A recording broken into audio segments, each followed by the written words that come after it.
Target এখন তাজমহল, বলিউডের নতুন হিন্দুত্ববাদী পণ্য ও বিভাজনের রাজনীতি। সমকালীন ভারতে ৩১ অক্টোবর একটা বিশেষ দিন। ইন্দিরা গান্ধীকে দুজন শেখ এই দিন হত্যা করে এবং পাল্টা প্রতিশোধ হিসেবে শেখ বিরোধী সহিংসতা শুরু হয়। তবে দিনটি আবার সর্দার বল্লভভাই প্যাটেলের জন্মদিন। এবার উদযাপিত হবে তার ১৫০তম জন্মবার্ষিকী। বলা বাহুল্য, আরএসএস পরিবার এই দিনকে বিশেষ গুরুত্ব দিয়ে উদযাপন করতে চায়।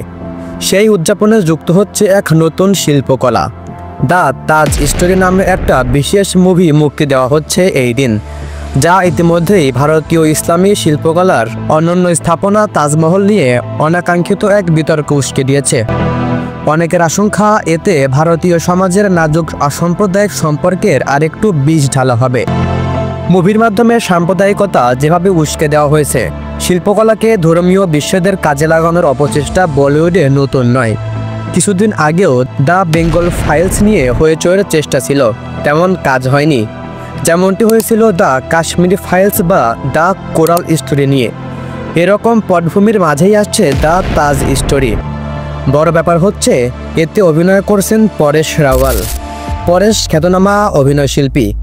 ২০১৬ সালে তিনি সর্দার ছবিতে বল্লভভাই প্যাটেলের ভূমিকায় অভিনয় করেছেন। এবার তাজ স্টোরিতে তাকে মুখ্য চরিত্র বানিয়ে তুষার গোয়েল তাজমহলের বিরুদ্ধে সংঘ পরিবারের পুরনো গল্পগুলোতে বাড়তি জ্বালানি যোগাতে চাইছেন।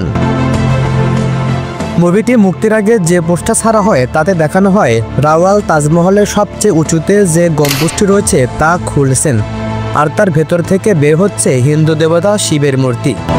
এরকম একটি পোস্টারের মূল লক্ষ্য হচ্ছে তাজমহল নিয়ে হিন্দুত্ববাদী সেসব গল্প ও মিথ্যাকে উস্কে দেওয়া, যে মোগল সম্রাট স্থাপনাটি নির্মাণ করেছিলেন একটি হিন্দু মন্দিরের ওপর। সিনেমাটিতে কি আছে সেটা নভেম্বর শুরু থেকেই জানা যাবে। মুভিটি নিয়ে কি ঘটতে পারে তা জানতে আননোন পয়েন্ট চ্যানেলটি সাবস্ক্রাইব করুন।